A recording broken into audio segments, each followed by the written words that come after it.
નમસ્કાર મિત્રો મિત્રો જો તમારી પાસે પણ જમીનનો કબજો હશે તો તમે પણ કાયદેસર માલિક બની શકશો। તો આ સરકારનો કાયદો એ કેવી રીતે કામ કરે છે, કેટલા વર્ષનો કબજો તમારી પાસે હોવો જોઈએ, તો તેની આપણે સંપૂર્ણ માહિતી આ વિડીયોમાં મેળવીશું। તો વિડીયોને અંત સુધી જોતા રહેજો અને જો ચેનલમાં નવા હોય તો ચેનલને સબસ્ક્રાઇબ કરી વિડીયોને એક લાઈક કરી દેજો। સૌપ્રથમ વાત કરીએ મિત્રો, તો કોઈ વ્યક્તિની જમીન પર કબજો કરેલ હશે તો તમે તે મિલકતના કાયદેસર માલિક બની શકો છો। જે ભારતમાં મર્યાદા અધિનિયમ 1963 હેઠળ જે માન્ય ગણવામાં આવે છે। તો મિત્રો 1963 ના જે મર્યાદા અધિનિયમ હેઠળ કબજો કરેલ જમીન છે તો એના તમે કાયદેસર માલિક બની શકો છો। તો આ કાયદાની આપણે વિગતવાર માહિતી જોઈએ। ત્યારબાદ વાત કરીએ મિત્રો, તો ભારતમાં લિમિટેશન એક્ટ 1963 હેઠળ જો કોઈ વ્યક્તિ પ્રાઇવેટ પ્રોપર્ટી જેવી કે જમીન, મકાન કે દુકાન પર સતત 12 વર્ષ સુધી કબજો ધરાવે છે અને અસલી માલિક આ દરમિયાન કોઈ વિરોધ અથવા તો કાયદાકીય પગલું ભરતા નથી, તો તે વ્યક્તિ તે પ્રોપર્ટીનો કાયદાકીય માલિક બની શકે છે। તો મિત્રો ભારતની અંદર જે લિમિટેશન એક્ટ 1963 હેઠળ તમે જે કબજો કરેલ જમીનના માલિક બની શકો છો। જે જમીન હોય, દુકાન હોય અથવા તો કોઈ મકાન હોય અને જેના પર તમે સતત 12 વર્ષ સુધી કબજો ધરાવેલો હોય અને જે અસલી માલિક છે એને આ બાબતે કોઈ વિરોધ કરેલો ના હોય અથવા તો કોઈ કાયદાકીય પગલું ભરેલું ના હોય, તો તમે જે પ્રોપર્ટી હોય એમના કાયદાકીય અસલી માલિક બની શકો છો। અને મિત્રો આ નિયમ જે અંગ્રેજોના સમયથી ચાલ્યો આવે છે અને તેનો ઉદ્દેશ જે જૂના પ્રોપર્ટી વિવાદોને ખત્મ કરવાનો છે, પરંતુ આ નિયમ એ સરકારી જમીન પર લાગુ નહીં થાય, જેમાં કબજાની સમય મર્યાદા 30 વર્ષ છે।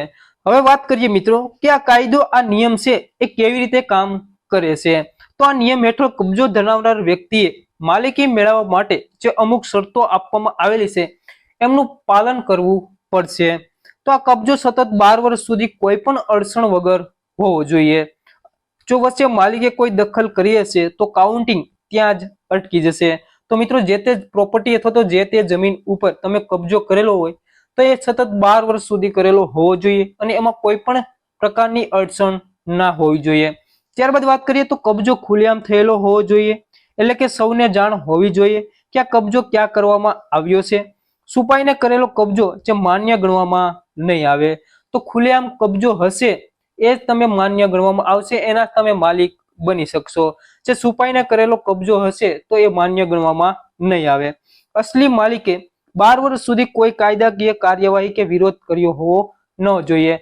તો તમે જે જમીન પર કબજો કરેલ છે એમના માલિક છે તો એમને 12 વર્ષની અંદર કોઈ પણ એવી કાયદાકીય જે કાર્યવાહી અથવા તો તેમનો વિરોધ ના દર્શાવ્યો હોવો જોઈએ। તો મિત્રો કબજો કરેલ જમીનના જે માલિક બનવા માટે જે આટલી શરતોનું પાલન થતું હોવું જોઈએ। ત્યારબાદ મિત્રો વાત કરીએ તો આ કાયદા વિશે, આ નિયમ વિશે જે સુપ્રીમ કોર્ટનું શું કહેવું છે એ આપણે જોઈએ। તો સુપ્રીમ કોર્ટે આ નિયમ ઘણી વખત સ્પષ્ટ કર્યો છે। 2007 ના પીટી મુનિસિકલના રેડી વિરુદ્ધ રેવમાનના કેસમાં કોર્ટે કહ્યું હતું કે જો કબજેદાર 12 વર્ષ સુધી ખુલ્લેઆમ અને શાંતિથી મિલકત પર કબજો કરે છે તો તેને માલિકી હક મળી શકે છે, પરંતુ કોર્ટ જે કડક રીતે તપાસ કરે છે કે કબજો ખરેખર પ્રતિકૂળ હતો કે નહીં। અને આ નિયમ સરકારી જમીન પર લાગુ પડતો નથી, કારણ કે સરકાર પાસે દબાણ દૂર કરવાનો સંપૂર્ણપણે અધિકાર હોય છે। તો મિત્રો સુપ્રીમ કોર્ટનું આ કાયદા, આ નિયમ વિશે એવું કહેવું છે, જો કબજેદાર સતત 12 વર્ષથી કબજો ધરાવે છે, જે ખુલ્લેઆમ કબજો છે અને શાંતિથી કબજો ધરાવે છે, તો એમને માલિકીનો હક મળી શકે છે। અને સુપ્રીમ કોર્ટ પણ આ વિશે તપાસ કરે છે, કડકમાં કડક તપાસ કરવામાં આવે છે કે ખરેખર કબજો છે જે પ્રતિકૂળ છે, એટલે કે શાંતિથી છે અને ખુલ્લેઆમ છે કે નહીં। ત્યારબાદ મિત્રો ભાડુઆત વિશે વાત કરીએ તો ભાડુઆત પણ આ નિયમનો લાભ લઈ શકે છે।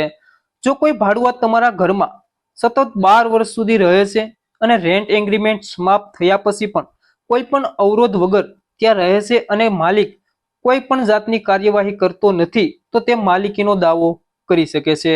આ માટે તેમણે લાઇટ બિલ, પાણી બિલ અથવા તો પ્રોપર્ટી ટેક્સ જેવા પુરાવા બતાવવા પડશે, જે સાબિત કરે છે કે તે માલિકની જેમ મિલકતનો ઉપયોગ કરી રહ્યો હતો।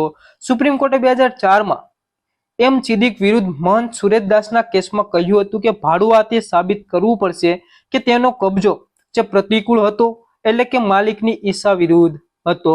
તો મિત્રો જો તમારા ઘરની અંદર ભાડુઆત રહેતા હોય અને સતત 12 વર્ષથી તમારા ઘરમાં રહેતા હોય, તમે રેન્ટ એગ્રીમેન્ટ ના કરાવેલું હોય એના અથવા તો એની કાર્યવાહી કઈ વિરોધમાં કાર્યવાહી ના કરાવેલી હોય તો તે માલિકી હોવાનો દાવો કરી શકે છે.